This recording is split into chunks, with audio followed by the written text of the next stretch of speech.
Sema roho wa Mungu nakupenda. Say, I love you, the Spirit of God. What is your name? Flotea. Ndio. Bibi yako mzaa baba yuko wapi? Ni marehemu. Ni marehemu. Where is your paternal grandma? Ni marehemu. Are you sure she passed on? Ni marehemu kwa sasa. Sasa hivi ni marehemu. Now she's alikuwa na passed tatizo la miguu. She had a problem with her feet. She doesn't know if the grandma had that problem with her feet because the grandmother died while she was young. Where you are, you're carrying stones. From the waist all the way down. Okay. Unanifahamu? Do you know me? Hapana. Hasa umefikaje hapa? How did you arrive here? TikTok. Twende. She saw the services on TikTok. Huyu bibi, this grandma, amekuachia urithi wa nguo.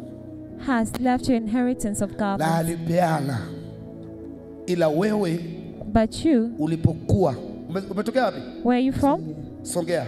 From Songea. Ulipokuwa haukuelewa chochote. When you're growing up, you didn't understand. Watu walipuuza hichi kitu. Sio kama nakwambia kwa sababu ni kizuri, nakwambia kwa sababu inakutesa. I'm telling you because it's tormenting. Mzigo, yani yuko kwenye miguu yako toka hapa mpaka chini. She is on your feet. Mzigo umehangaika sana. You have ili ukutoke to come out of this.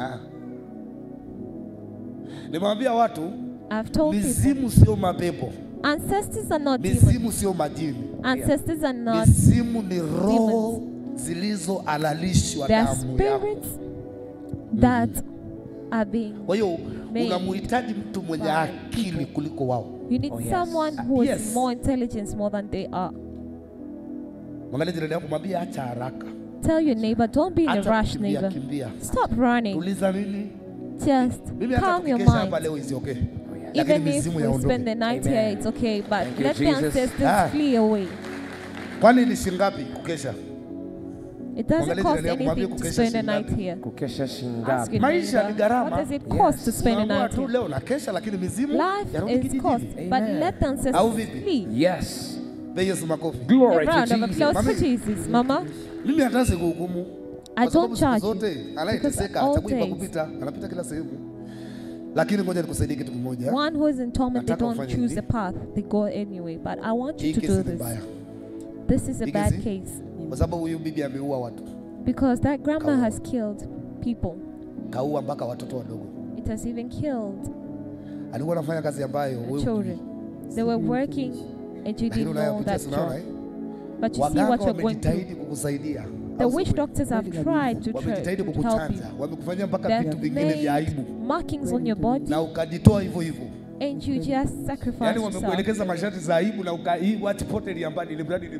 They even gave you shameful instructions and you did so that you can just be delivered. Let me help you. Let me help you with one thing. What you ought to do is this. You're supposed to go to the cross. You touch the cross and tell Jesus, this pain that I've received from my grandmother. Who has told me that your feet had a problem? Go and touch the cross. You just tell Jesus, what I've received from my grandmother, I'm tired of carrying it. Please help me. Just hold there. Coffee kwa Yesu. Thank you, Jesus.